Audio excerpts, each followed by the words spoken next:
ഇവളാണ് ഞങ്ങളെ കാത്തു. നമ്മളിവിടെ ഫാം തുടങ്ങുന്ന സമയത്ത് തന്നെ കൂടെ കൂട്ടിയതാണ് ഇവളെ. നാടൻ നായ്ക്കുട്ടിയാണ്. അമ്മ പ്രസവിച്ച് കുറച്ച് ദിവസം കഴിഞ്ഞപ്പോൾ ഇട്ടുപോയി. അപ്പോൾ നമ്മുടെ അടുത്ത് പോറ്റുന്നതാണ്.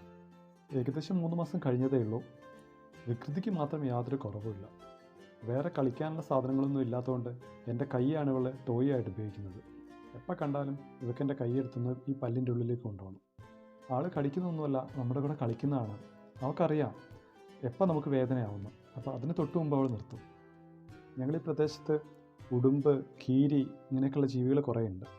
പിന്നെ കോഴികളുള്ളതുകൊണ്ട് ഇങ്ങനെ ഒരു നായ്ക്കുട്ടി എന്തായാലും അത്യാവശ്യമായിരുന്നു. അപ്പോൾ പിന്നെ പൈസ കൊടുത്ത് ഒരാളെ വാങ്ങുന്നതിന് പകരം എന്തായാലും റോഡിൽ കിടക്കുന്ന ഒരാൾക്ക് കുറച്ചുകൂടി നല്ലൊരു ജീവിതമാവുമല്ലോ എന്ന് വെച്ചു. അതൊക്കെ കൂട്ടിന് 1-2 പേരെ കൂടി എടുക്കണമെന്നുണ്ട്.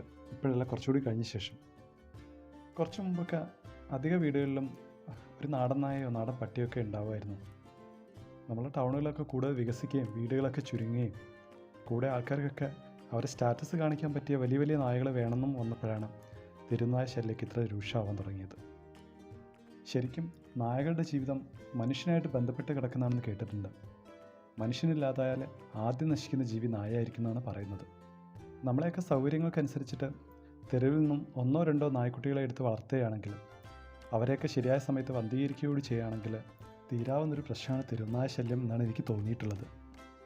നാടൻ നായ ആയതുകൊണ്ട് നമ്മളെ വീട്ടിലുള്ള ഭക്ഷണത്തിൻ്റെ ഒരു ചെറിയ പങ്ക് കൊടുത്താലും മതി, ഒരുവിധ അസുഖങ്ങളോടൊക്കെ പ്രതിരോധശേഷിയും ഉണ്ടാവും. എപ്പോഴെങ്കിലും നിങ്ങളൊരു നായക്കുട്ടിയെ വാങ്ങാൻ ഉദ്ദേശിക്കുന്നുണ്ടെങ്കിൽ വാങ്ങുന്നതിന് പകരം ഇങ്ങനെ ഒരാളെ അഡോപ്റ്റ് ചെയ്തിട്ട് വളർത്താൻ നോക്കുന്നതായിരിക്കും നല്ലത്.